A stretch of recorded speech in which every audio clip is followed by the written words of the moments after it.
There. That better?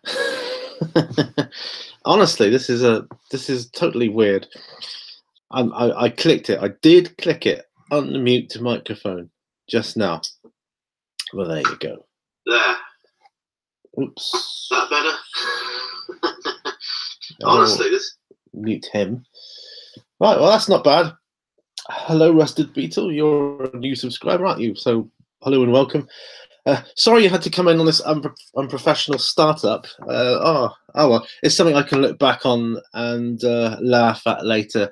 So I'll start again, being that I had a muted microphone. Right, there's several reasons for this live episode, and the main reason, and particularly why it wasn't scheduled, like with a notice going up, oh, I'll be doing a live show on such and such a day at such and such a time. Because usually I used to do them at around about 1 o'clock. Well, in fact, it was 1 o'clock. I used to start 1 o'clock because it was kind of the best time of day for the people in America to start or to join in, because it was like, you know, they're 6 hours behind and all that kind of stuff. But I wasn't planning on doing one today. And I just sat there and I realized, I thought, and I looked at my screen on YouTube and I happened to scroll down to live shows, past live shows. And I thought, what, are you kidding me? 6 months ago, I haven't done a live show this year in 2018. Wow. So that is why the reason why I keep looking off to there is because over there is where the comments are. And I can see the comments. Good. And I hope the audio is coming through okay. Usually I get an okay kind of setup here, so that's not too bad. So all these problems, honestly, this is like first time ever of doing a live show, and I think I had less problems on the first ever one I ever did, to be truthful. But it has changed. I went in and I set up the live stream, and I thought, okay, that's not how I remember it being, and oh well, whatever, not a problem. Right, so that was the one reason. I realized I hadn't done one this year, so I thought, I've got to get one done this year. I've just got to. Right, so that's that. Excuse me while I take my Earl Grey hot tea, which is getting cooler. So a quick live show, so that I've got one. Oh, good. Audio is fine now. That is brilliant. Great. So I've got a live show under my belt for 2018, and that's kind of cool. I don't know how long this is going to go on for, because I do have places to go later on today, so we'll see how it goes, shall we? Right. Second reason was to say thank you, you know, on a live show. Thank you to everyone who has subscribed to me and helped me get to the 1,000 subscriber milestone. Thank you so much. That really does mean a lot. And it was something I wasn't expecting to achieve until around about my birthday, which is actually end of next month. So at the time, I would have been looking at a couple of months' time. I'll probably get that at my current rate of subscriber count going up. So that was absolutely brilliant. So I'm excited for the giveaway, which I will be doing. I'll be drawing the winner of that on Friday. So I'm going to be doing that. I've got the prizes here again. So got your Filth Beast, got your Necron Lord, got your Citadel Mold Line Remover there. And one of these, which has a dice on the other side and a logo on that side. So, so we'll be doing that. Okay. Right. So you got some rain where you are, Rusted Beetle. That's unfortunate. I hate the rain. And I'm surprised it hasn't rained here these last couple of days, because I live in Plymouth, and it is got to be the rain capital of the UK. I swear. But shockingly, yesterday we actually had a tiny little bit of snow, which was shocking because we don't usually get snow. But it was cold enough. It was certainly cold enough for snow. It really was. So yeah, get that some. Oh, it's snowing now, is it? Well, we are due snow. We're due snow all over the country apparently. So I wouldn't be surprised if we had more. Although it's warmer today, it is warmer today. But the reason I had to go and sort of stock up on gas and electric and all that stuff yesterday. So yeah, so this is the live show. Now, usually I'm much more organized. Well, a little more organized. Well, some organization. I have some organization as to my structure on live shows, and this time is different because it's a very impromptu show, which I have done before. But I just wanted to get a live show out here today. Yeah. So I'll be doing that the draw on Friday, and then that will be good. And then hopefully I can look forward to my next giveaway. I'm wondering what the next milestone should be. Probably 1,500, something like that. Yeah, it depends how quickly the subscriber rate goes up. Anyway, I'm just going to do a little test, which I always do, just so that I can ascertain how long of a lag I've got now. I'm just popping my phone on to stopwatch. If it loads up. Right, stopwatch. And I'm going to hold my hand up like this. Okay, then when I see it, I'll stop the stopwatch, and I can tell how long the lag is. Right, okay, so it seems a bit weird, but right. Okay. 7, 8, 9, 10. All right. So here we are. There we go. 15 seconds. That's not bad. That gives me an indication, roughly, of how my internet service is doing. And yeah. So to let you know then, because these shows, when they're advertised, I get a lot more viewers, obviously. But the main viewers of the shows like this, which aren't sort of pre-planned, will be after. So, you know, seeing all the warts and all as to the production of it. I know most people are going over to Twitch these days for doing their live stream. That's mostly for like computer gaming. I'm not really a big computer gamer, so I'm not hugely into that side of things. But yeah, I've just got the other day, got my Tyranid Codex. So I've started reading that. And one of the things I mentioned a while ago, actually, is I say a while ago. It was a long time ago. It was on the last Tyranid Codex, and around about the time of that. And I was talking about, wouldn't it be cool? And this is before I read the Tyranid Codex ever. I was saying, wouldn't it be cool if they were kind of on the run from a greater threat? And you know, it had a passing comment to that in the Codex. I was like, wow, that's cool. And you know, people said, well, don't be crazy. I don't think that's ever going to happen or anything like that. But then on this brand new Tyranid Codex, they've mentioned it again on page 6, if I can find it.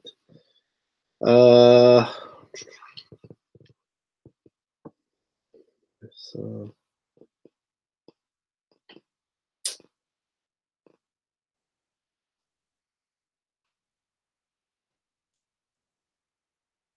it's here somewhere. It mentions how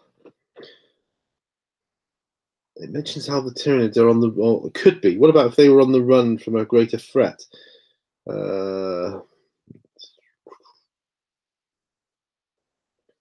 Says how they may have already consumed everything in their home galaxy. Yeah. says that. Here we go. Some have even speculated that the Tyranids are in flight from an even greater threat, be it a cosmic disaster or another fearsome race, and have risked the nothingness between galaxies rather than face extinction. That's mentioned again. Let's put it in again. It's in here. So I've yet to get onto the rules section, but that was just something I was quite curious about, how they've done that. The fluff, I think the fluff in this one, the layout's slightly better. I'm a fan of fluff. So it talks about the death of Tyrann. It's got all the Tyranid wars. Goes through all the High Fleets. You know, High Fleet Behemoth. Talks about the Battle of Macragge. Talks about the First Tyrannic War. High Fleet Kraken, which is what I started to model my Tyranid fleet on in the old days, but that changed. Doom Vianden, the Second Tyrannic War. High Fleet Leviathan,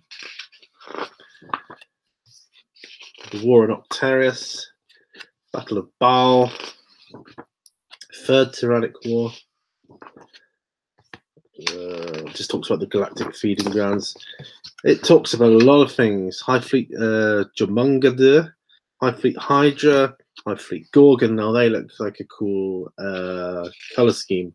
High Fleet Kronos, High Fleet Tiamat, High Fleet Ouroboros, and then you've got one of those really cool maps, which I like, where you can plot. These are great for doing like campaigns and that, I find. Yeah, so I've been ploughing through that, and I'm just going through the usual standard where it talks about each type of Tyranid, like Tyranid guards, the Doom of Malantai. It talks about Malantai quite a bit in this as well, so that's interesting. The bit really that comes before all the rules section, but I like to absorb that, and they've got some really cool pictures in this one that I can really draw on. Now, people have asked me in the past about my High Fleet,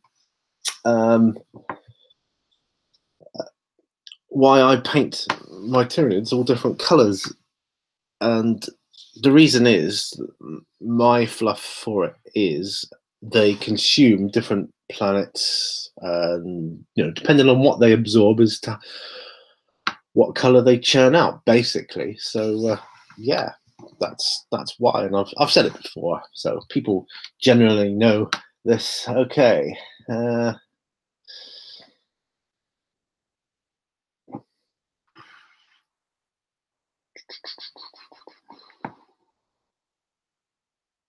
So I'm just reading your comments now.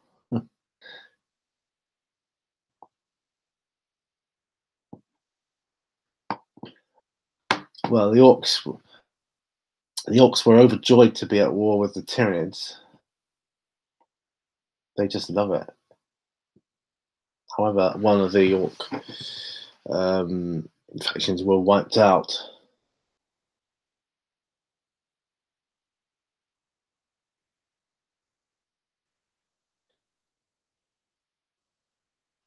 Yeah.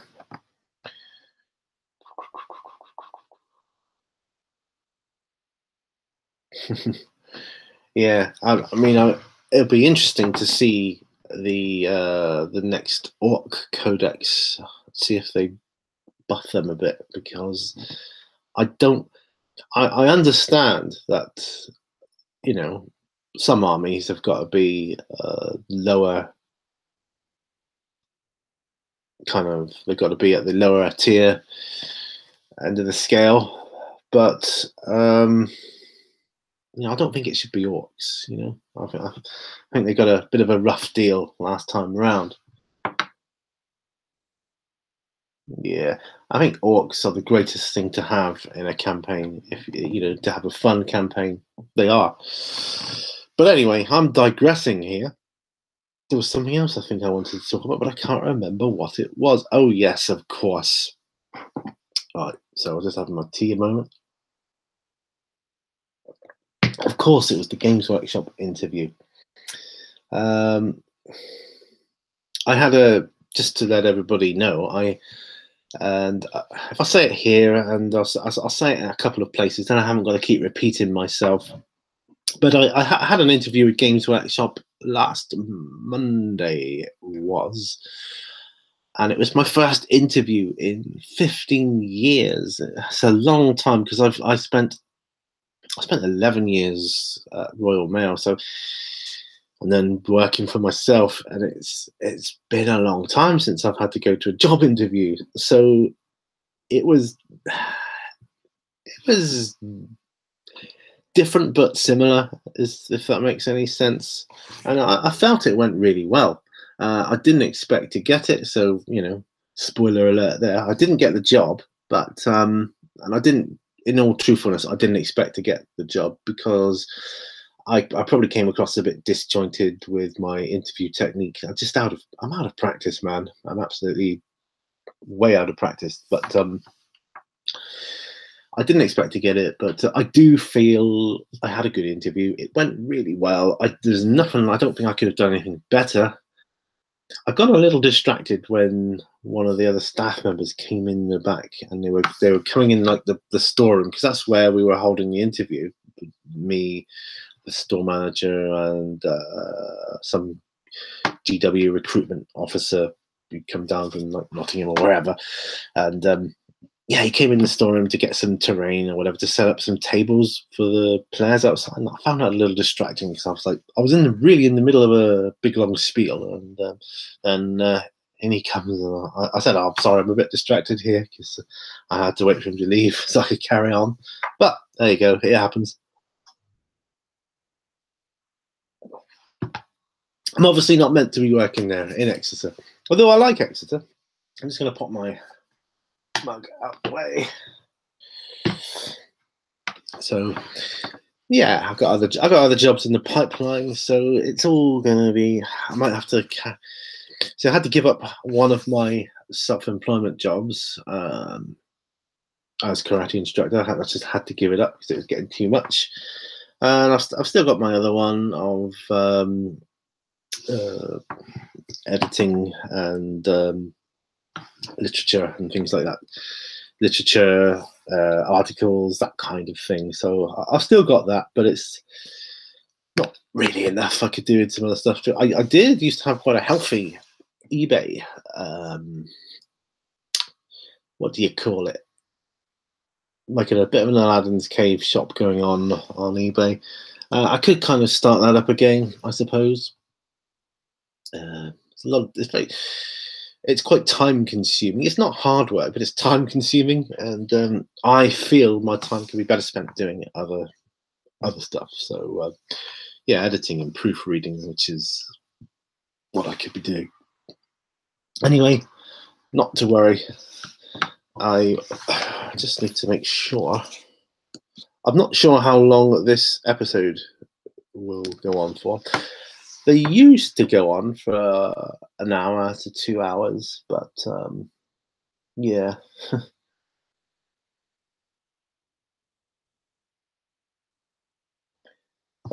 Yeah. It's hard, isn't it? Interviews, trying to get it.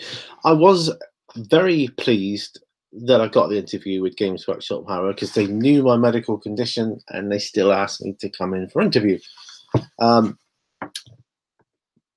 But what he did say, one of the main reasons I wanted to give you an interview, he said, was primarily because of your video CV. I did a video CV, which I put on my personal YouTube channel, and then whenever I apply for jobs or I go on to like these job search website things where you sign up and put your details in, I always link my video CV to them. Then employers can click on that, see what I look like and sound like before they even need to, invite me for interview. They can see straight away if there's something that immediately puts them off or whatever. Or they can see I'm quite active. I'm not, incapable of doing stuff. It's yeah. Something better will come along. That's the way I always look at it. There's always something better around the corner. So yeah, got myself a blank book for writing ideas down. I think I got it in Waterstones. I've had it years. I just found it the other day, so I picked that one up off one of my many shelves. I want to put it to good use, though. What do I call good use? Well, do I use it for real life stuff, helping my notes, sorting out what I'm going to be doing, to boost my income, which is probably what I'm going to use it for. I've got to list all my stock. Actually, I've got a load of stock that I need to put on eBay and sell. So that will keep me busy. But the time-consuming thing with that is taking the photos and writing all the descriptions down. It just takes forever, man. It really does.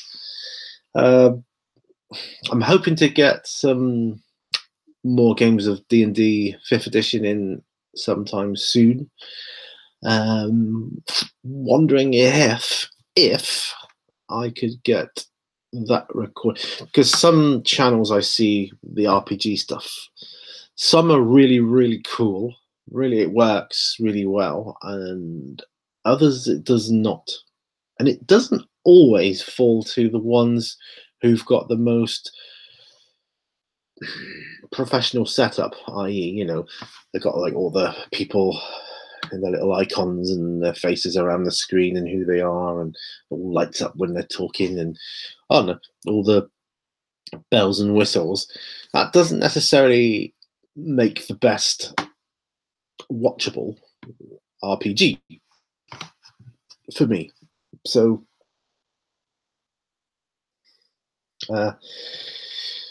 I've seen some where they don't have anything. It's just you just see the group, and it's the characters, it's the personal, it's the charisma of the people involved, I think, which is what makes a good RPG session video worthy. Are you a writer as well, or primarily an editor? I am a writer as well, although to be fair, it's my wife that's doing the majority of the writing these days. So she's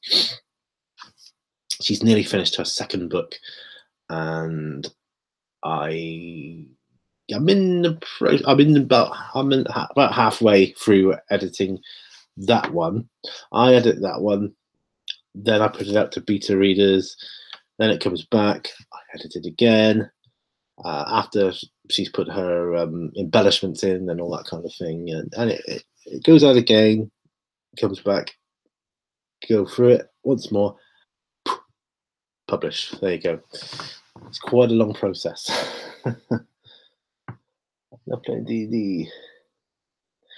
Yeah, I know what you mean. The idea of watching other people play, it's odd. How to get the right setup. I think, to be honest, the best setup ever is to have good sound. Doesn't matter what it looks like. Well, it does to a certain extent. What kind of book? Oh, supernatural fantasy. Yeah, supernatural fantasy with werewolves, vampires, mages, that kind of thing, but set in a reality kind of that parallels our own. There's realms and realms within realms and beings and bad guys, good guys, all that kind of good stuff. The first book, actually, which is A Night of Failure, is getting quite a good response from reader base, and all I can say to people that like it is it's on Goodreads as well. If you like that one, the second one is gonna blow you away. It's absolutely amazing. Yeah, it really is. This is kind of. I wish I could have a painting set up here. This is how I'd like to do my on the benches live. In fact, I'm going to. I'm going to work towards that, because I've got mobile paint stations I could put here, because it's kind of like a the desk there in front of me. I could have it on the desk there in front of me quite easily.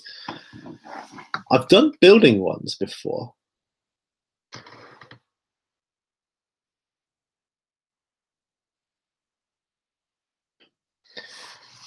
Agreed about the sound there.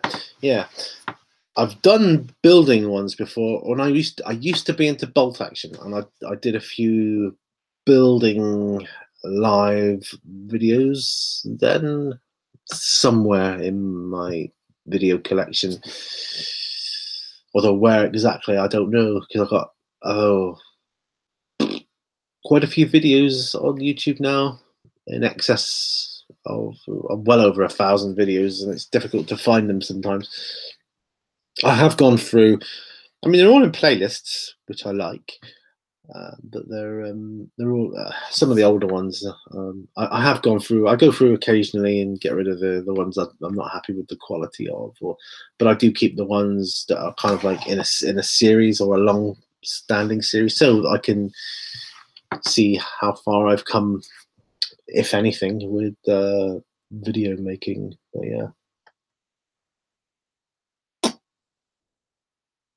yeah. Paint along videos are by far my favorite type of video on YouTube. Absolutely, my absolute favorite. Followed by tutorials, followed by battle reports. So paint alongs, then tutorials, then battle reports, in that order. So that's kind of how I like to make videos that I would want to watch if I wasn't me. I don't know if that makes sense.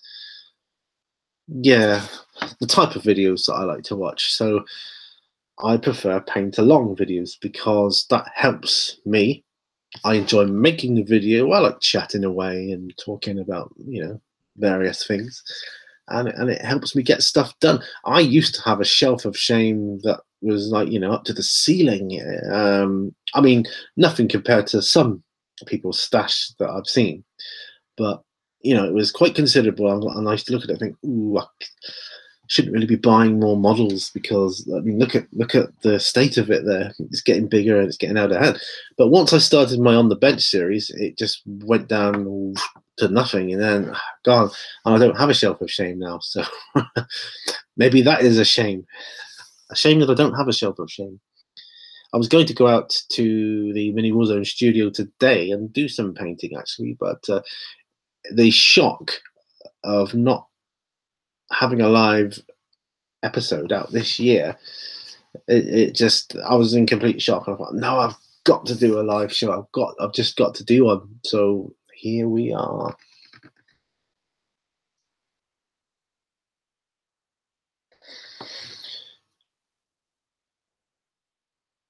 Dead Zone channels.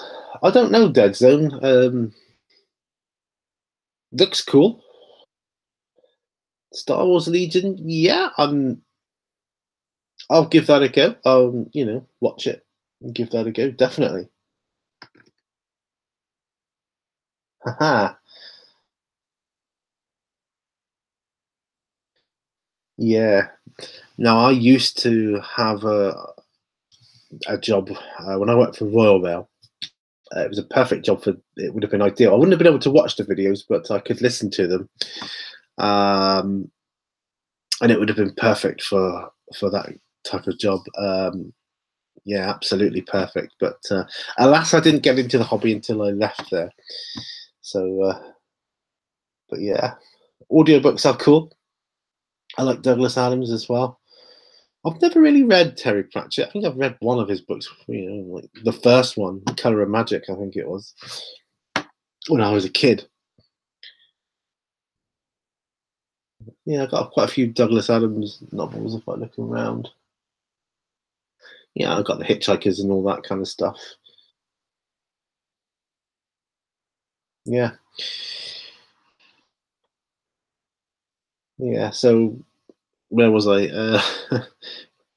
So yeah, putting out paint along videos, that is my passion, and I like to do that.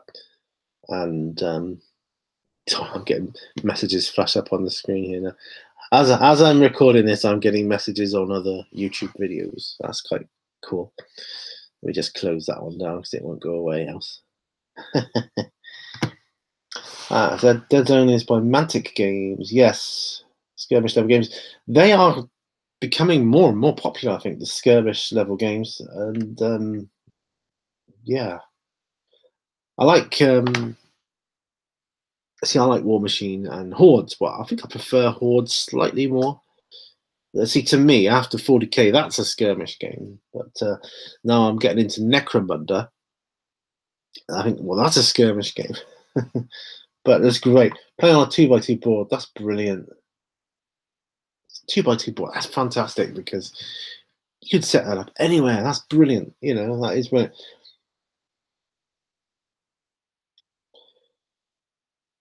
Do you have any recommendations for a cool Dead Zone channel that I could sort of start watching?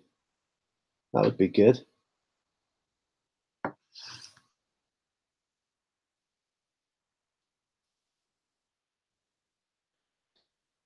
My friend had Guards. I remember before he moved away. Yeah.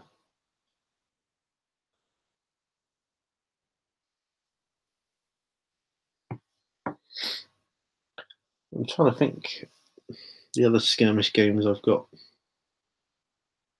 I suppose Congo you could classify as a skirmish game. I love that game. Absolutely love it. I love the setting as well. It's just brilliant. Ronin, I suppose, is a bit of a skirmish game. But I love games where you don't need many models. That's what drew me into the Batman miniatures game. But I'm not a huge fan of Knight Models as a company. I'm just not a huge fan. I know it wasn't their fault regarding the whole Marvel superheroes game, but I just felt a bit bummed out by that when they had to get rid of all that, because I was collecting stuff for it. I was building stuff, making buildings, and goodness knows what. A load of stuff out in the studio before, which I'll probably get back to one day. But yeah. Family of Gamers. Well, I'm going to say the name so that, because when I finish the video, the comments will drop off. So, Family of Gamers 777, Warpath Zone, and Dead Zone, the podcast. The last one is a podcast on Podbean, but they post all of their podcasts to their YouTube channel. Cool. I will have a look out for that, sir. And sorry, Dead Path Zone. Right, okay. Yeah, okay then. I will have a look out for that, and I'll check out Dead Zone, because it's one of those things which I see in passing. Oh yeah, and there's a whole load of stuff which I think, yeah, I'll come back to that, and I'll check it out. I never even. It was only this year, really, I started utilizing my Watch Later facility on YouTube. So I didn't, at the time, I thought, I don't see the point of that. But now I've got so many cool channels I'm subscribed to. I have got no choice but to add them all into my Watch Later section, and I can work my way through that when I can't sleep at night and things like that. So yeah.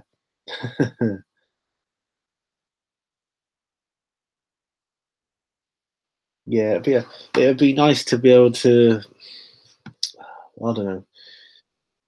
See, I work for myself, but it would be nice to be able to work for myself closer to my hobby, if that makes any sense. Oh yeah, definitely. The financial investment is great for skirmish games.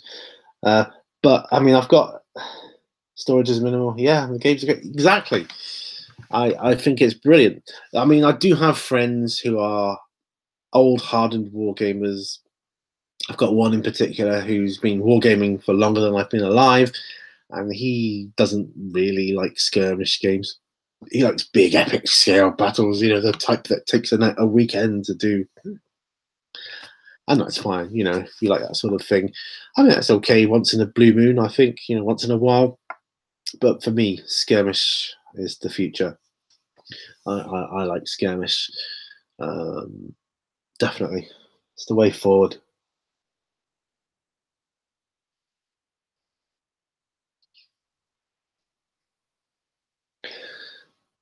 Whilst I'm here, I'm not just, you know, it doesn't matter if you know the answer or not, but it's for people that are watching this after it's gone out as well. So you don't have to be watching live. But I asked on my last on the bench I filmed. I was asking about what's it called? Dark Heresy, the Warhammer, well, the 40k RPG, because it's so expensive to buy like the rule book and all that sort of gubbins. Is there a, because what I'm after is a sci-fi role-playing game that's kind of the same setting, like a grim dark future type of thing. I think that would be brilliant. So I'm not really interested in, you know, like loads of spaceships and all that kind of stuff, you know, role playing on a big starship or visiting planets and that. No, I'm more for like a real grim dark setting, you know, that you could use on any sort of planet.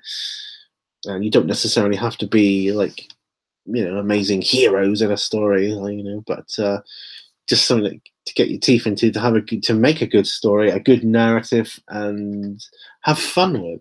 You know, kind of like the blue collar heresy they're doing on Mini Warzone now. That campaign is something. Again, that's something I kind of thought would be a cool idea years ago to do something like that, and then they're doing it. Aha, Shadowrun, is that an RPG? That would be cool. I just need to check. I just need to check these things out. It's good. I'm just saying that. So Shadowrun, I will. I wonder.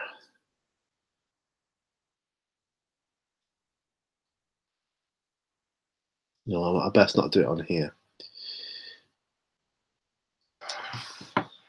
Possible. I can do it on here. I know someone that uses free screens.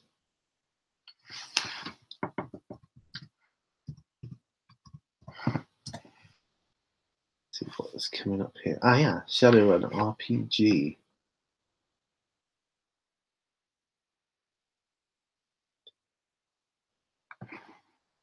I'm just checking it out.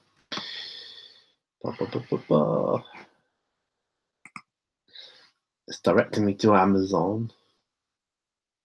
Wow. Yeah. See, looks cool, but £56.60. That's a little too expensive. Core rulebook. Yeah. See, I can get. So you can get like the D&D 5th edition books, and they're beautiful books, and they're about £25, 25 to £30 a book, which is more like it, you know. But it does sound cool. I used to play Cyberpunk 30 years ago. Must be 30 years ago. About, or getting on for 30 years ago. I used to play that game. Maybe not. Maybe about 25 years ago. 5 years can make a big difference. I'll say 25. Yeah.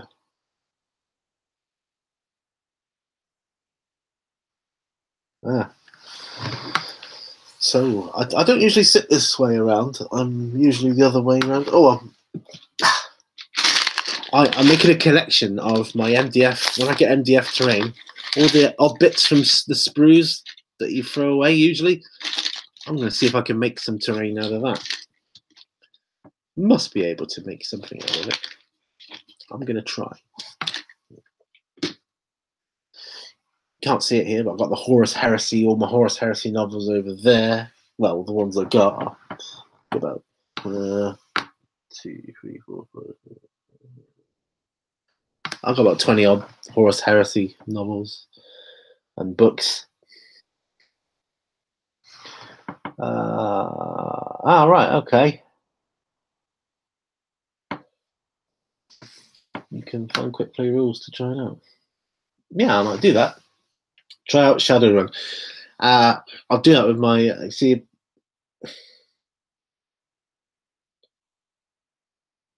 One of the friends I play this kind of game with. I mean, we went to school together, so we've got the same like mentality when it comes to role playing and that kind of thing. So when it comes to like fantasy role playing, we're very we like the traditional fantasy stuff, like old school D&D. When it comes to sci-fi, we're well open to new stuff. Yeah, that's cool.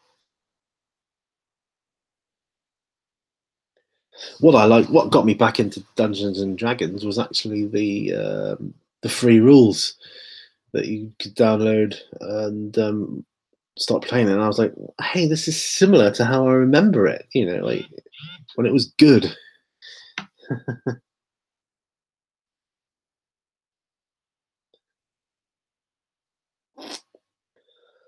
Yeah, it's just so expensive to. I mean, for what I've seen of Dark Heresy, and I may be wrong, it doesn't look the simplest of mechanics to get your head around. But it's just the I don't know, just because it's Warhammer, and just because it's 40k. I do know of a gaming system, like a mechanic you could probably apply to it, but then you'd have to put in what you need is background for leveling up and stuff, and you need a bit of fluff background to kind of give you the intrigue and motivation to want to be certain characters and things like that. So it's true we could play it, but it wouldn't have enough depth to it. Whereas pre-produced games, they do. No, I kind of lost interest. See, I started when I first got into D&D. It was around about the time I got into the Warhammer originally, which was Warhammer First Edition. I got into yes, I'm that old. I got into Warhammer First Edition, which was like a role-playing game on a bit more of a tabletop scale. Kind of, I don't know. I would kind of, the way we played it, I would kind of put it to like a skirmish tabletop game with role-playing elements in it.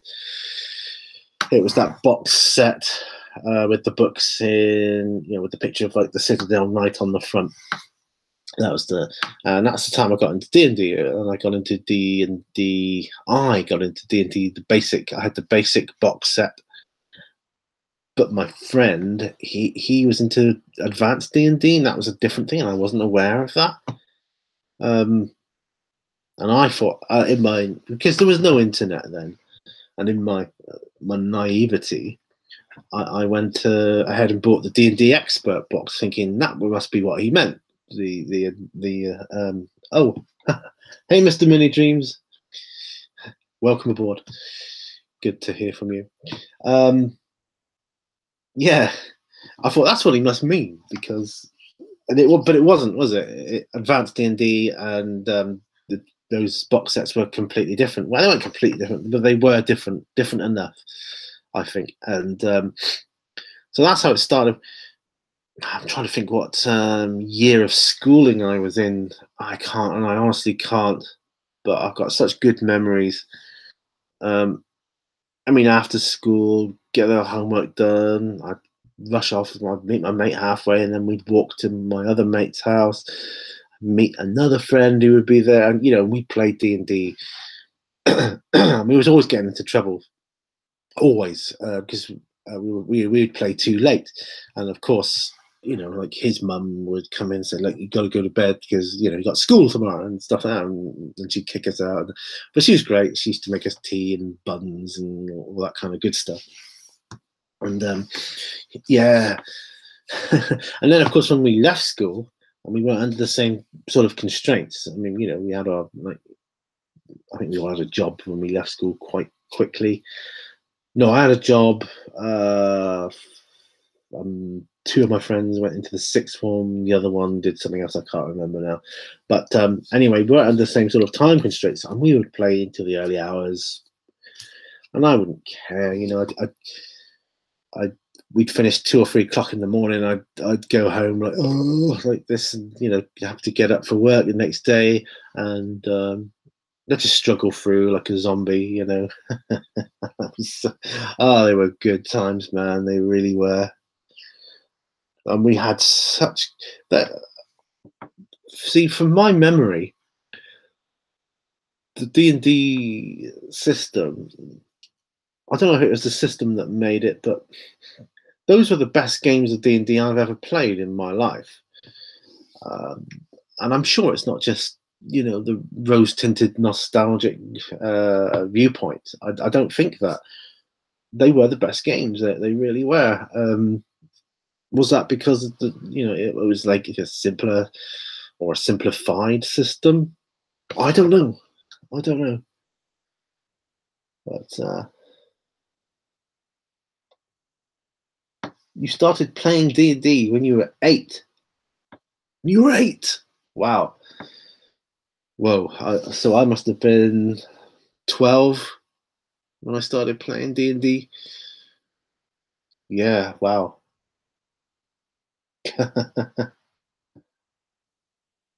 I just saw that comment come up there. Like, wow. I must read these comments. So you mentioned Pathfinder there. Now that's something.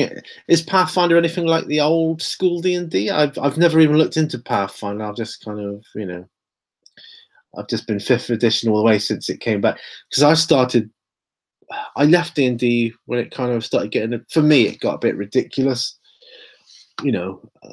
Having to work out Pythagoras's theorem just to like open a treasure chest. For me, I wasn't that interested in it then.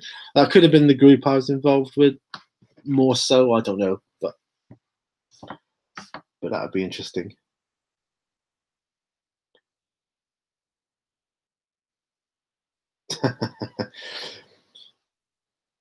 When I was young, I could play all night and work all day. Now, when I get home from work, I just want to nap. Yeah, I know the feeling. I used to be a real night owl. I mean, I've never really slept loads. I don't need a lot of sleep now, but I just can't game as long. I couldn't game into the early hours like I used to, because my focus would be all off. And I'd be like, yeah. Yeah.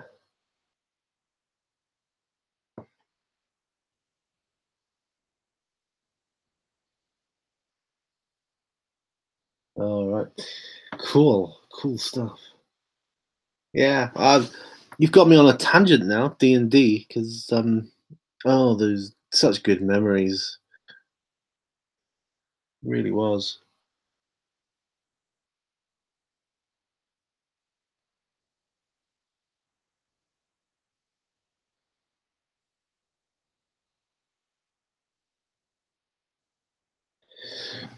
Is Pathfinder?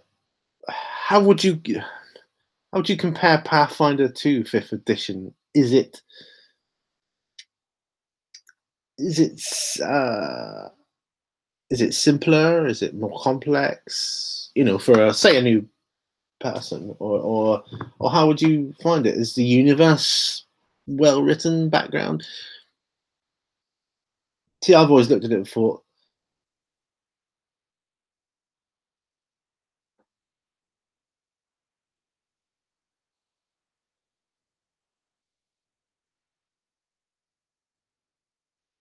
right.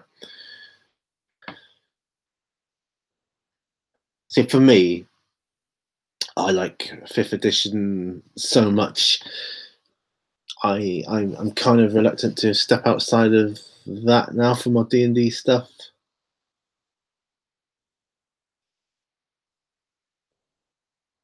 It's interesting, really, to note, that it was Dungeons and Dragons that really, if it wasn't for Dungeons and Dragons, Games Workshop would not be the company they are today, if at all in existence.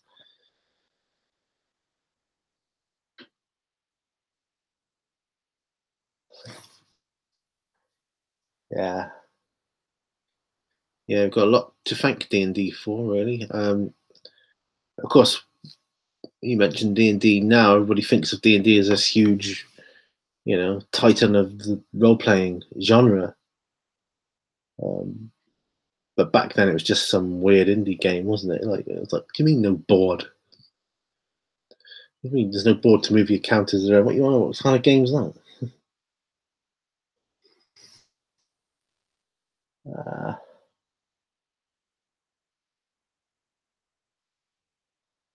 hey, hey, Frost and Fists, how's it going, buddy? You caught me on the hop here because I just the whole reason I'm doing this. I mean, I know I've already said this, but the whole reason I'm doing a live broadcast is because mainly I haven't done one this year yet. I thought I've got to get one out for 2018. I must do this, and to say thank you to everyone for subscribing to me, getting me to the milestone, and say, oh, I didn't get that job, by the way, with Games Workshop. So, but it was my first interview in a long time, so I'm kind of not overly shocked about it. Although that said, I don't think there's anything I could have done better. But like I say, it's hard to tell what they're looking for in an interview these days. I just don't know. Yeah, 1980s minis. Hey, I had some fantastic miniatures that looked like they were victims of the Chernobyl disaster. Their face was kind of like all melted off down one side, or there was a mold line that I wasn't sure. Is that his nose? Was that It's like, well, where's his eyes? I had a friend who was an awesome miniature painter back in the day. He was painting miniatures. I mean, we're talking like 13, 14 years old, and he was painting like Golden Demon standard stuff, and he was phenomenal painter, and he was able to make good of the bad sculpts and mold lines and stuff. Yeah, there was some good stuff though.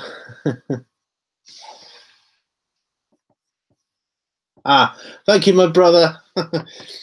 Yeah, you're along the same lines of thought as Mrs. Minnie Warzone there. It would have been cool. It would have been absolutely sweet. Yeah, it would have been sweet sauce deal for me if I could have got that job. Because it was only a 50-minute drive away. I could have just driven there into work. It was just so handy. It would have been, but some lucky so and so was gonna be going on to do that job. What I made the problem I had, what I shouldn't have done, and what I did, I started planning around as if I'd already got this job. I've got it. Oh, it's mine. It's got to be mine. It's got to be mine. Because I can do that job. And they gave me. So if anybody in the future there is thinking of applying for Games Workshop, they give you a lot of scenario type questions. How would you deal with this situation? A lot of it is prioritizing in that kind of, and it's mostly common sense, to be honest, which is why I thought, well, I don't understand, I shouldn't have prioritized any different, from a business point of view. I don't know. I was definitely, I'll tell you one thing, I'm not just blowing my own horn here. I was definitely the best dressed candidate there. I had full pinstripe suit, tie, shirt, and I looked the business for. In fact, I looked smarter than they did, interviewing me, because it was the store manager with jeans and obviously the Games Workshop t-shirt and that, but jeans, trainers, and the other guy from recruitment, he was no different really. I don't know. I felt like I was interviewing them almost. But hey, if anybody out there knows of any jobs for an overqualified nerd with a lot of charisma, let me know. I was going to put something like that on Facebook, but hey.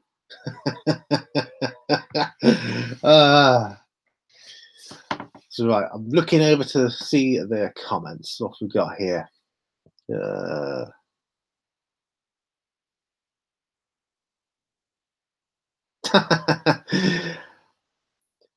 Rusted Beetle says, hands with free-ish fingers holding what might be a book or could be a cat or a deformed vegetable. Yeah, that is typical of the kind of miniature I used to have.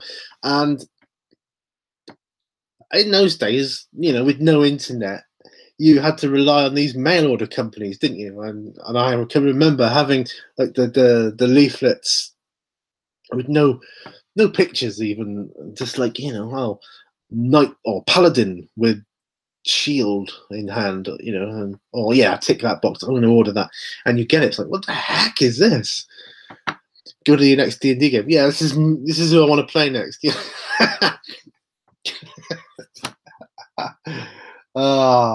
Ralph Parfer, yes.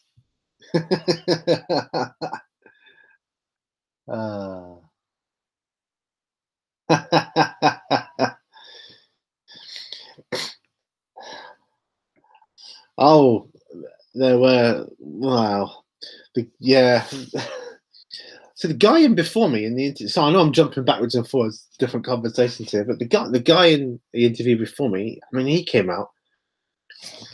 I thought, I'm not a horrible person, but I thought he looked a little slovenly for being at an interview. Hey, maybe you can overdress for an interview. I don't know.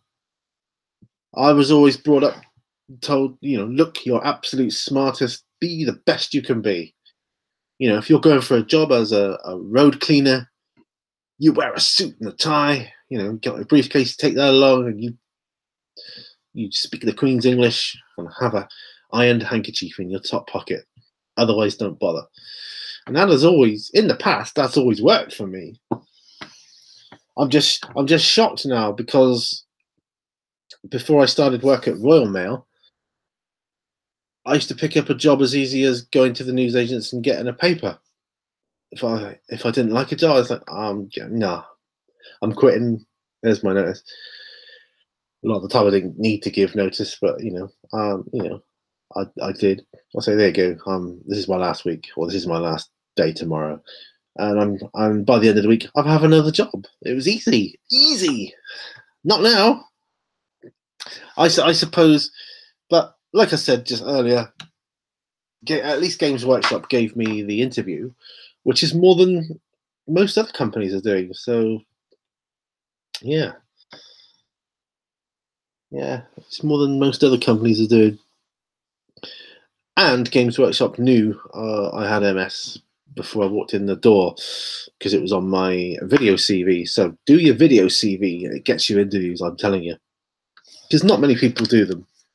It's quite a new thing. It's like a new phenomenon, as it were. In fact, the guy from Games Workshop said that was the first video CV I've ever seen.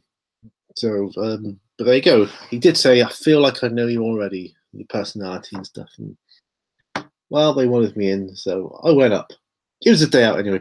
I did say to them, look, I don't mind, it's a day out anyway. Even if I don't get the job, it's going to be cool. I like being here. It's absolutely brilliant. I go up every birthday as well, and it's my birthday next month, so I'll be going up then probably.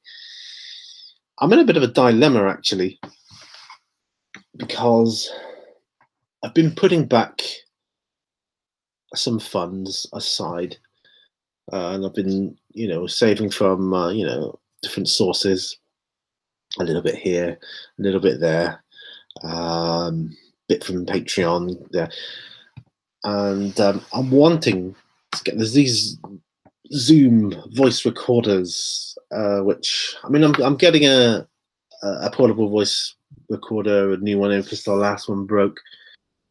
but I don't know how good it's going to be. Whereas these are kind of recommended to me, but they're quite expensive. But I think it's kind of necessary for the channel, to be honest, to keep going, forwards and to at least maintain the level you're at, sort of thing. You know what I mean? So rather than take a step backwards. But equipment does, it comes and goes, doesn't it? It breaks. It doesn't last forever, despite how well you look after it. Unless you're one of these like electronics wizards. Incidentally, that's oh, excuse me. See a cough. Cough. Something in my throat there. Incidentally, that's something I've been looking at on YouTube lately, getting into. Quite like watching, for some reason, people fix electronic equipment. I find it quite therapeutic, almost like watching an aquarium, fish swimming around. I find watching people solder circuit boards and that quite therapeutic. And I wish I had the same level of knowledge that they do. Yeah, I think it's brilliant. But yeah, did I ever show you? This is going to fall on my head. The church I was making for D&D out of polystyrene sheets, and I cut them up into blocks, and I'm making this. It's not finished yet, and the roof, I'm cutting up bits of cardboard and I'm layering that. I'm sure I showed you it a while ago, but it's come to a standstill. It was meant to be a church of sorts. What I'm going to do inside, it's just cardboard and stuff with the polystyrene blocks glued to it. I'm going to put a shelf in with one of those tea lights and some like acetate filtered like coloured paper, make it look like stained glass. I don't know. I look at it sometimes and think, I don't know. I think it might be a bit too big of a scale. It was a good experience to build it anyway. Yeah. That's that. Hey, want to see something cool? Want to see me and David Prowse from Star Wars? How cool is that? That's a few years ago when I met David Prowse at a Star Wars convention. Yeah, quite proud of that. He was a big guy. Yeah, so yeah, this is because I'm totally not prepared today. Totally not prepared. I have my old role-playing games up. You can't see it, it's off shot, but my old Middle Earth ones and yeah, Middle Earth role-playing. I used to be into all that. That was around about the time I was playing Warhammer First Edition, not long after I played Warhammer First Edition. So we'll go back to Warhammer First Edition, shall we? Because that was kind of a role-playing game. It's kind of like they were testing the waters. Probably due to the success of D&D, they decided to make Warhammer, I'm guessing. But it was Rick Priestley and two other guys that created it. That one, I believe. I may be wrong, but I think I'm right there. Yeah. So, yeah, D&D. We have so much to thank D&D for. Otherwise, we wouldn't have the awesome hobby of Warhammer.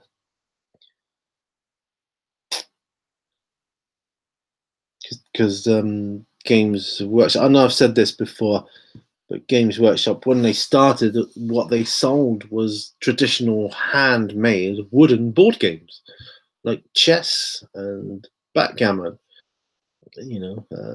Chinese checkers, that kind of thing.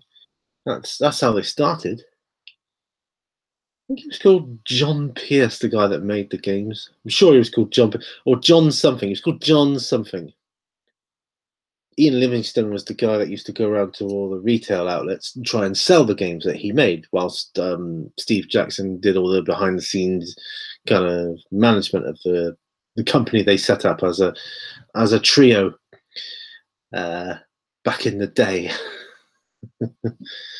Yeah, so cool.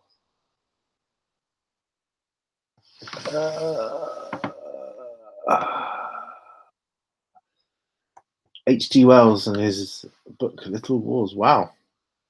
Yeah. H.G. Wells. I suppose H.G. Wells was one of, I'm trying to think now, one of the earliest forms of sci-fi. I know fantasy, we're talking Shakespeare with the fantasy stuff with Midsummer Night's Dream. I would state that as being the earliest fantasy, but yeah. Frost and Fists, what's the best laugh you've had in a role play? God. Oh. Wow. That is that's quite a hard question. Thank you, Mifos. That is a hard question. The best laugh I've ever had in a role-playing game. Wow. I think. Oh.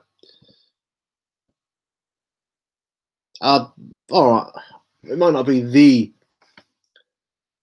best laugh, but it was certainly one of them. And it was in a game of a campaign of Talislanta. I don't know if you've heard of that game. Talislanta, brilliant role-playing game back in the day. Kind of like D&D, but with alternative races. So instead of dwarves, elves, and trolls, and that, you've got like other weird races like Frowls and I can't even begin. There's so many like Ariads and just different weird stuff. Anyway, it had a huge background. It was very rich in the lore. But our group, which consisted of there was at least half a dozen of us. I mean, this campaign went on for a couple of years, I would say.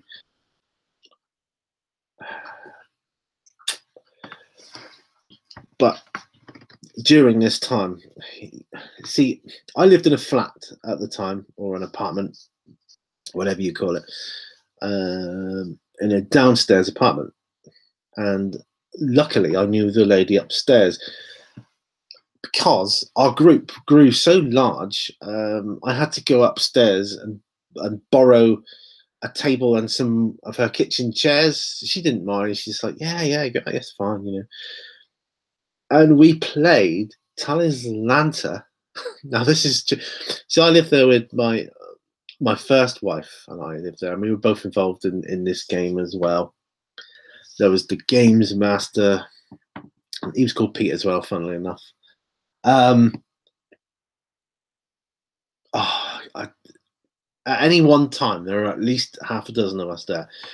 People would come, we'd play, and then they'd go away to work, finish their shift, they'd come back, carry on playing, go away, have showers, meals, whatever, come back. And between us, I mean, it was like an open house. I would just go to work and say, yep, carry on, let me know. And they would let us know always the story. So when you got back, people arrived and right, the thread has been this, and it was done. I can't describe it. It was such a cool way of doing it. I mean, I can remember there were well over 10 or 12 of us at one point, and we were running out of space. But it worked. It actually worked, and we all pulled together. We bought each other food and drink, and we all kind of lived in my flat. It was true. We all went away to work and came back and carried on with the game. And when Pete used to go, and he because he wasn't working at the time, so he had all the time in the world. Basically, he would just go away, for sleeping and meals. In fact, sometimes I think he slept over. I just can't remember now. Yeah, we were slovenly. We were, it was a combination of students and people that worked in factories and night shifts and day shifts, and it was immense. It was the best laugh I've ever had that I can think of in role playing. I mean, we got to the stage where we, as a group, we'd accrued so much. I would say gold pieces, but it wasn't. It was something else in Talisman. I can't remember now. But we had the money. We bought a place that had a fighting arena. We hosted games in there. We betted. We lived like that doing that for about a year, just holding events and fighting against one another in this arena of death and running a business, let alone any major part of the game. But that's what we did. It was absolutely brilliant. Such a good laugh. I'm probably not putting it across as well as I could do. I could talk about this if I thought about it and prepare my answer. I could probably talk about this for an hour, really, because I would have to think about the people involved, and we were just oblivious to the real world for about 2 years. All of us, 2 years of our life taken up in that. Go to work, quickly get your shift done, come back, like quick shower, cup of tea, some biscuits. Right, where are we with the story? What's happening? Am I involved yet? In fact, at one point, I think we had 2 GMs because it got out to the point where it had to be that way. But we were just like this, and we were spread across 2 rooms at one point as well, and we would interact with each other. But for the most part, we could fit about a dozen people in our main room with 2 tables and all these chairs together.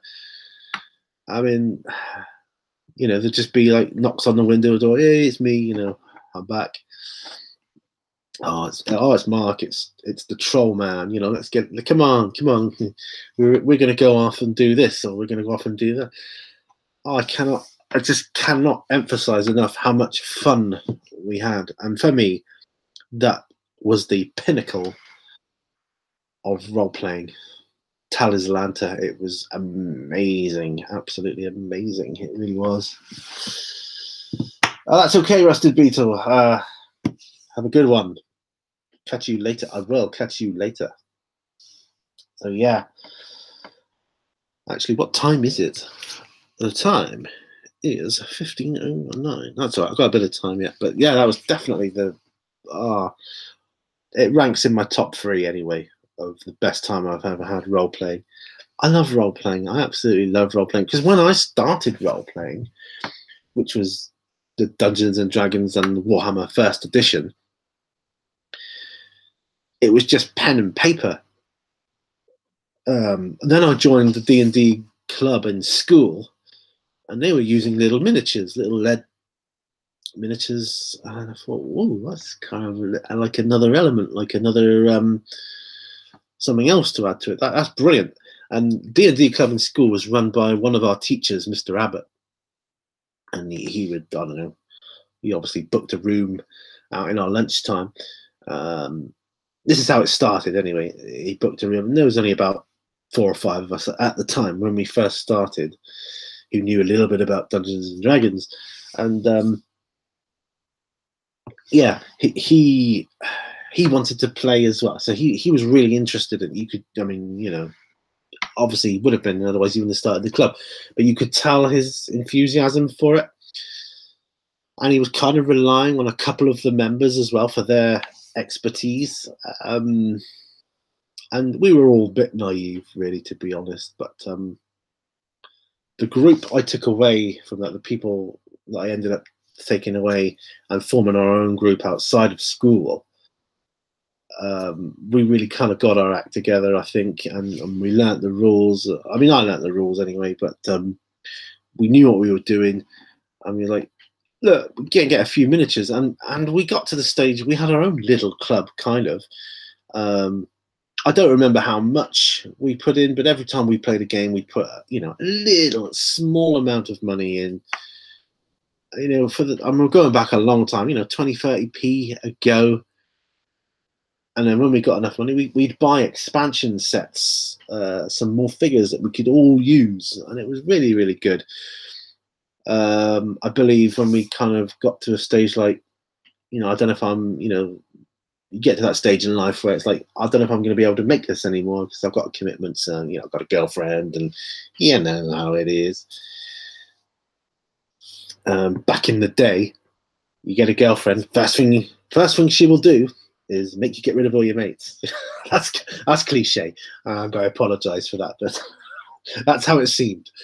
But anyway, you know, and then we'd say, right, well, we'll sell off. Anybody want to buy this and this? We've got this DMG here, and do you want to buy that? Yeah. And we all put little bids on. And I don't know what happened to the money. I think we gave all the money to my friend's mum, who'd been like brilliant throughout the years, making tea, coffee, cakes and biscuits and just keeping us topped up, you know. So I believe we gave it to her, you know. So that's what we did. It was good, but I do miss those days. I miss them something chronic, and the sad fact is I'll never ever get that back again. For one of my friends who we used to play D&D with, he's no longer with us, so it's just impossible now. And the other one lives away in Gloucester. I believe Rob's still in Plymouth, but he's kind of out of touch. Well, he's lost touch, or I've lost touch with him. I did try and get him to establish a connection with him, but we've all had our ups and downs in life and things, and it's all taken its toll. Rob, incidentally, was the brilliant painter. I mean, I can remember painting my first miniature, and it sticks out. The first one I ever painted. I bought a pot of Humbrol red enamel, and I had a wizard. I want him to have red robes because I want him to be neutral or good, or neutral, pure neutral, whatever. But yeah, he needs to wear red robes. Back in the day, neutral wizards wore red robes. Put this paint on, half of it's on my hands and fingers and that, you know, on the carpet probably. And it looked like my mum's varnish. It was awful. I could have cried. That doesn't look very good at all. So from that point on, I let my friend Rob paint my miniatures because he could paint really well. Really, really well. Hey, that's cool. So did you have a group in school? I mean, our school D&D club, it grew and grew and grew. We had to get a bigger room eventually, and there was loads of games. There was at least 2 or 3 games going on at any one time in there then, lunchtime, and it just grew big. So still played D&D in school, but we had our own like private one after school, which was the one we really lived for. The one in school was just like a nice distraction from schoolwork, really, because you only had an hour at lunchtime. It wasn't really long enough to get into a game. I mean, you know, playing D&D can take you that long. It can take an hour just to do one little scenario, can't it? Or the simplest thing. With the role playing, because that is what it is about, isn't it? Role playing and its interaction with one another. But it can take a long time. But yeah, those were the days.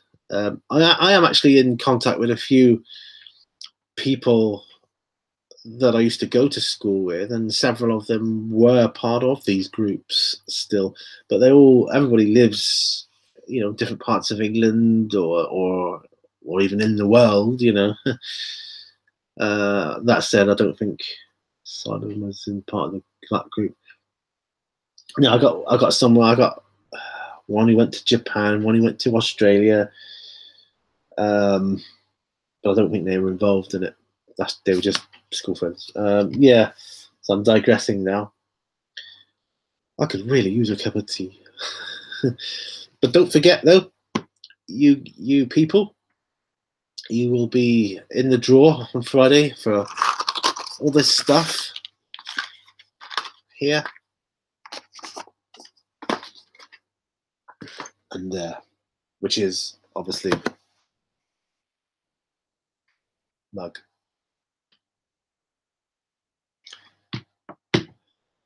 I still hold that these mold line removers are phenomenal. I couldn't be without mine. I really couldn't. This filth beast is really cool. He's in like 4 parts, I think. Really easy to put together, though. Yeah, you saw I painted mine up to be a Tyranid, and I want to get a few more because they're going to be. And then, of course, the Necron Lord. Do whatever you want with, or sell. You know, if it's stuff you don't use, you can sell it, can't you? Or eBay it or whatever, or use it in your own giveaways. Doesn't matter. It's just. But yeah, I'm wondering what my next giveaway. See, this giveaway, I like to do the draw. I don't like just picking one number and that's it all over. I'm a bit of a theatrical nut, so I kind of like to build a bit of drama. So I like to like whittle it down. Like if there's 12 entrants, for example, I'd like to whittle it down to 6, and then 3, and then the winner. You know, that kind of thing. And in the future, I don't know what you think about this, but I'm thinking of doing a kind of a deathmatch arena with miniatures representing the entrance, and then using, if I say it got down to 2 people, and they're each different type of space marine or 2 infantry models with exactly the same stats, and then just do a combat melee, see who wins, best of 3, and that's the winner. Something like that. I don't know. I think that would be kind of cool. I'd have to think about it. I'd give that some serious thought, but I'll think about that. Yeah. Depends on the competition as well. So you started with an after-school club and then expanded cafes, comic shop, or houses. Wow.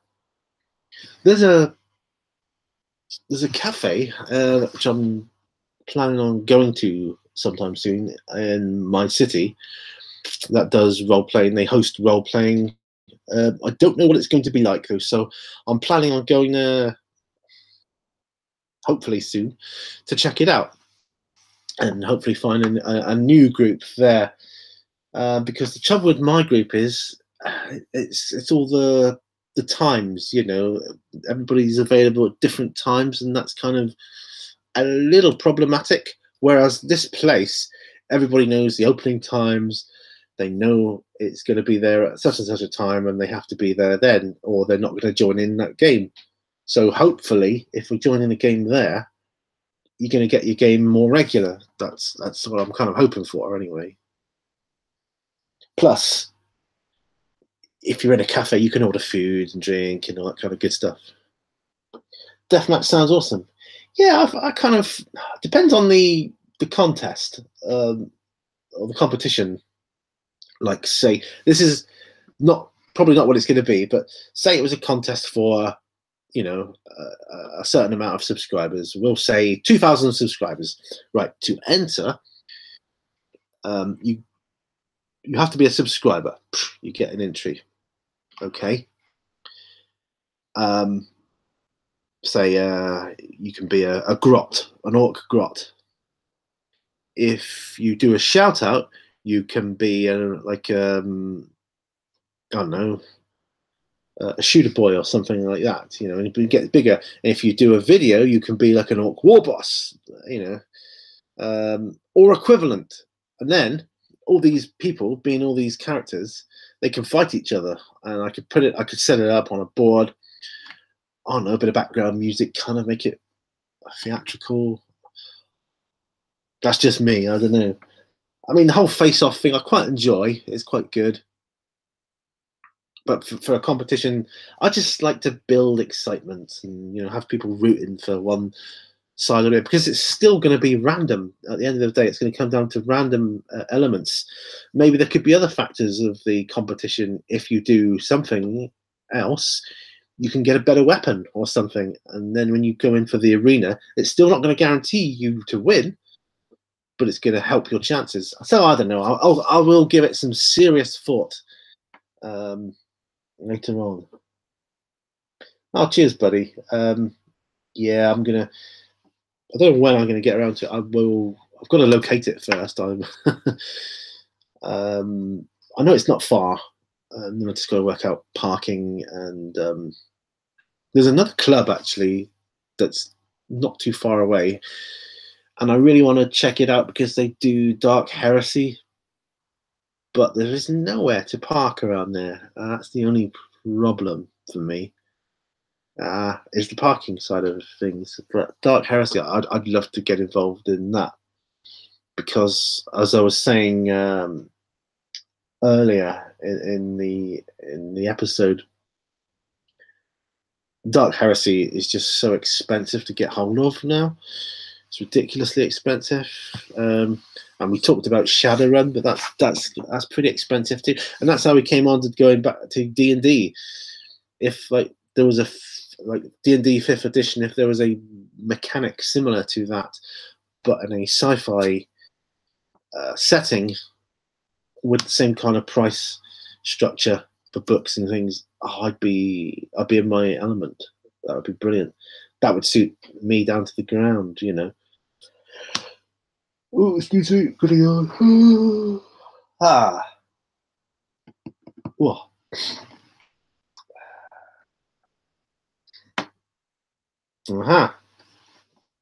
Gaming clubs. Rusted Beetle says that's something we don't really have much of in the States. That's a shame. Gaming clubs are cool. I'm quite fortunate here actually, because I got there's the role playing club that I used to belong to. I don't belong to it anymore because I wasn't able to get to it. It was on a Sunday, and it just wasn't viable for me. But I had some brilliant games of Hordes and War Machine there. Some fantastic games. Played a bit of bolt action, but that's not really my thing. And the other thing is, not a lot of them are into 40k, which I am, which is a shame. But there's that one. Obviously, you got your Games Workshop, and there's this other role-playing group which I'm going to locate. Starfinder, eh? Pathfinder in space, right? Starfinder. Okay, I'm going to say it on video. Starfinder is the Pathfinder in space. Check it out. That's a message for me. Check out Starfinder, Pete. So I won't be thinking, oh, what was that? What was the name of that game? Let's see if we can do it now. Starfinder. The trouble is my other computer's on. Starfinder.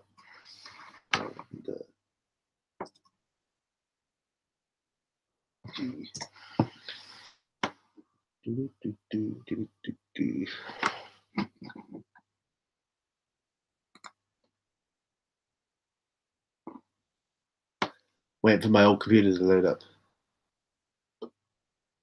Okay. That might be kind of cool.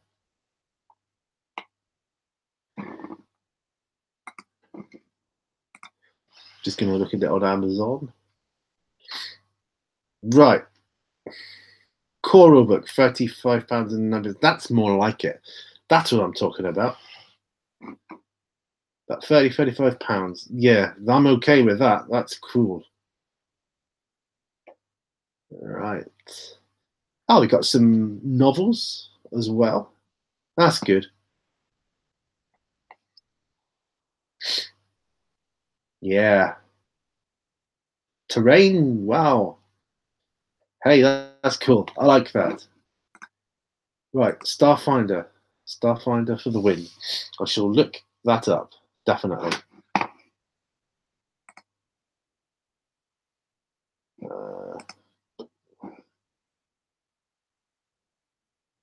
Right, okay. Great. Starfinder. Starfinder's RD.com. I'll find it. I'll find it. That's good. I'm going to put that to my friends. How about Starfinder? Oh, brilliant. That's okay. It looks like there's lots of novels, and I can get fluff from that. It's good that it's got that kind of backup. I like that. Yeah, works for me. Cool. Right. What time have I got here? 3:30. Right, I know. What time did I start? I can't remember. Anyway, I know I'm going to have to go soon because I'm going to go out soon.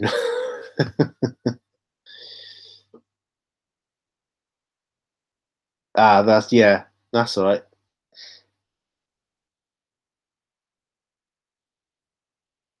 Yeah, there must be something in the settings stopping that. Like I say, setting up this live episode, it was a bit of a cobble it together kind of thing because, like I say, it's all different.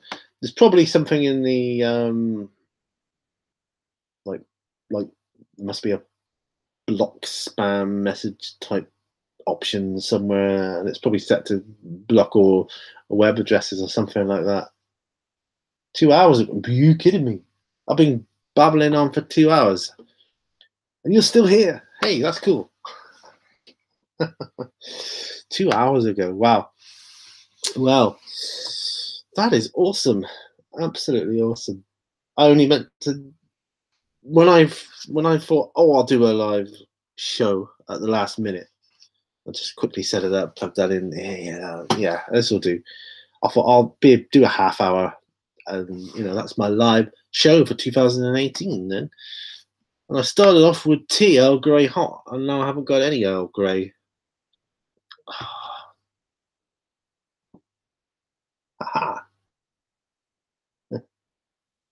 8:53. Wow. 10:28 there now, is it? It's 3:38 here in the afternoon, and I have to go out this afternoon. Do you know? I look out to my window and I see the grass, trees, and it's at that length. Because in the summer I like to have my grass cut short. I like it like really short all the time, but it's at the length where it's way beyond how I like it, and I can't cut it because of the weather. It's just winter time. When it's not growing very fast because of the cold, but at the same time, I don't like looking at it. Yeah, you're living in the past. I'm in the future. So I am coming to you from the future. Boo! Oh, I look weird then. I looked at the screen. I was like, oh, did I really do that? That's only, yeah, 15:29. Just checking the time. Getting rid of all the garbage on my phone. Yeah, so I'm going to put my book to good use. Formulate a plan. Probably get my eBay shop back up and running again so that I can get something out of it. And yeah, I agree, Mifos. Starfinder does sound cool. From what I looked it up just now quickly, just a few lines, and I thought, oh, that does sound cool. I'm going to mention it to my friends. Say, guys, sci-fi game. What about Starfinder? Let's have a look, shall we? Yeah, so I'm going to look into that. Definitely.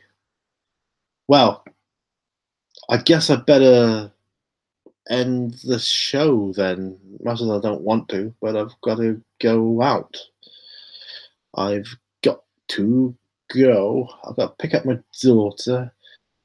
And then we're going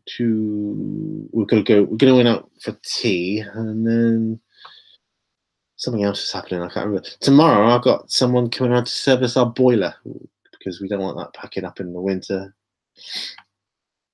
Oh, I've got a pain in my leg. I think it's an MS thing. Yeah, we don't want that packing up in the winter. So yeah, so thank you very much. I'm sorry this was so crappily unprofessional today, but at least I haven't been hampered by internet problems. So that's one good thing. And I really do appreciate you guys tuning in. That means a lot. Next time I'll have it better next time. And next time I will advertise the fact that I'm going to be doing a live show maybe a week in advance. Hopefully I can do that a week in advance, and that way we can get a good bit of conversation going. It's been brilliant, Mifos. Thank you very much. Thank you. Right, so I'm going to say goodbye. What I always do though in my live shows, if I can get it there, first of all I turn the camera off like so, and I still talk for a bit. That's what I do. And then I look to my other screen and I wait for that to catch up. That's what I do. And I will then say goodbye.